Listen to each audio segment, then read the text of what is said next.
بك أصبحنا وبك أمسينا وبك نحيا وبك نموت وإليك النشور. اللهم صل وسلم وبارك على سيدنا محمد وعلى آله وصحبه أجمعين. Amma ba'du.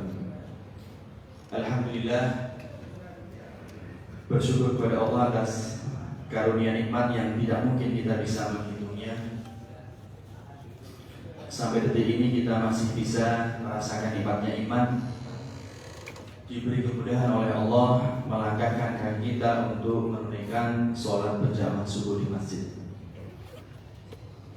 yang juga Allah mempertemukan kita dengan bulan Muharram, disebut juga dengan Syahrullah, bulan Allah karena keistimewaannya.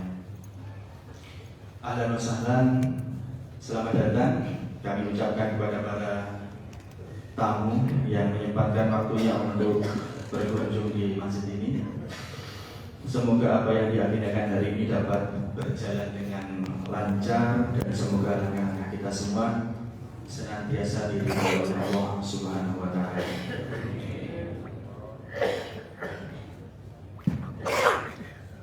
Ketika dibilang tahun Hijriah, maka terbayang oleh kita ya, pasti dengan hijrah Nabi, otomatis bahwa tahun Hijriah itu dibuat oleh sahabat sesuai dengan tahun Hijriah Nabi ya. Tapi yang mungkin jarang diketahui bahwa Nabi hijrahnya tidak di bulan Muharram.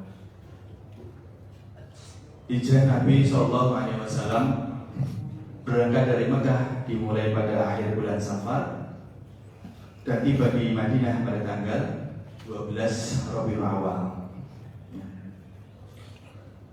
Sebelum Islam, bangsa Arab menyebut Muharram dengan nama Muktamir, artinya tempat berkumpul, atau Muktamar karena dilarang perang, atau nanti kadang mereka secara curang menggesernya menjadi Safar al-Awwal agar bisa tetap berperang. Mengapa Muharram dipilih para sahabat jadi awal tahun dan bukan bulan Rabiul Awal ya, bulan lahir atau bulan hijrahnya Nabi? Ketika musyawarah penetapan kalender Islam diadakan pada masa Khalifah Umar bin Khattab, para sahabat sepakat memilih bulan Muharram sebagai bulan pertama dalam kalender Hijriah karena sebelumnya itu ada peristiwa hijrah fisik terjadinya. Sebelum adanya hijrah fisik terjadi, pada pertengahan bulan Zulhijjah telah dilaksanakan Bai'at Aqabah kedua, di mana kaum Ansor dari Madinah menyatakan kesetiaan dan kesiapan total untuk membela serta melindungi Rasulullah SAW.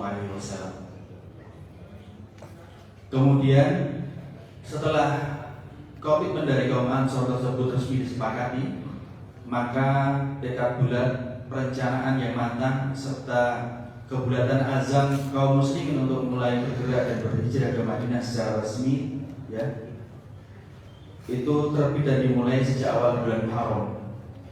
Oleh karena itu, bulan Muharram dipandang sebagai momentum awal yang menentukan pergerakan besar umat Islam.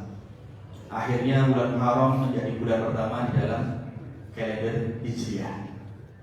Muharram adalah bulan Allah, Syahrullah, yang penuh optimisme, kekuatan dan awal ketaatan.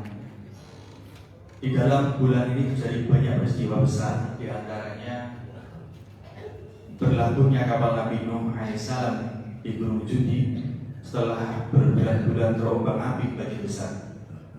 Kemudian selamatnya Nabi Musa alaihissalam dan Bani Israel sekaligus ditenggelamkannya Fir'aun. Kemudian ada kejadian runtuhnya benteng pertahanan terakhir Yahudi di Khaybar serta takluknya benteng Taif. Kemudian kemenangan kaum muslimin atas peradaban Persia dalam perang Al-Qadisiyah. Saya tidak membahas lebih lanjut terkait bulan Muharram ini. Saya ingin mengingat-ingatnya saya ingin mengingat tentang surat Al-Fatihah. Kalau Muharram adalah awal bulan Hijriah, maka Al-Fatihah adalah awal surat atau surat pembuka dalam Al-Quran. Al-Fatihah adalah manifesto tauhid yang merangkum dialog sakral antara Sang Khalik dan hambanya dalam uraian 7 ayat yang begitu padat, namun maknanya tak bertepi. Kita perlu menyegarkan ingatan kita bahwa ketika sholat, setelah menyelesaikan bacaan ayat pertama Al-Fatihah, kita ingat bahwa Allah selalu memberikan respon sebelum kita mulai dengan ayat berikutnya. Dialog ini terekam dalam hadis dari Abu Hurairah radhiyallahu anhu. Rasulullah sallallahu alaihi wasallam bersabda, Allah Ta'ala berfirman, Aku membagi Al-Fatihah antara aku dan hambaku menjadi 2 bagian. Dan bagi hambaku yang ia minta, ya, dan bagi hamba-hambaku yang ia minta. Ketika hambaku mengucapkan, ya, ketika kita mengucapkan Alhamdulillahirabbil alamin, segala ungkapan puji dan syukur hanyalah berhak ditujukan kepada Allah, pengatur dan penguasa alam semesta, maka Allah menjawab, hambaku telah memujiku. Ketika kita lanjutkan dengan bacaan Ar-Rahmanir-Rahim, ya, yang maha luas dan kekal belas kasihnya kepada orang mukmin serta maha penyayang, ya, kepada semua makhluknya, Allah menjawab, hambaku telah menyanjungku. Ketika kita lanjut dengan bacaan Maliki Yaumiddin, Tuhan yang menguasai hari pembalasan, Allah menjawab, hambaku telah mengagungkanku. Ketika kita lanjut dengan bacaan Iyyaka na'budu wa iyyaka nasta'in, hanya kepadamu kami taat dan tunduk, dan hanya kepadamu kami memohon pertolongan untuk mentaatimu, Allah menjawab, ini adalah rahasia antara aku dan hambaku, dan bagi hambaku apa yang dia minta. Kemudian kita lanjut dengan bacaan terakhir. Kemudian kita lanjut dengan bacaan Ihdinas Shiratal Mustaqim, tuntunlah kami mengikuti Islam.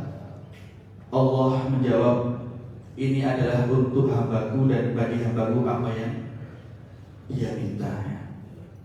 Kesadaran ini perlu terus kita segarkan dalam ingatan kita, ya, agar bisa meningkatkan kekhusyukan kita dalam sholat.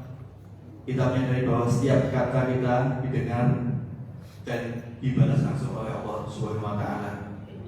Hal itu akan membuat pikiran kita tidak mudah melayang ke urusan dunia ketika kita menjalankan sholat. Rasa kekatan, ihsan, kita seolah-olah melihatnya, atau setidaknya kita yakin bahwa dia melihat kita.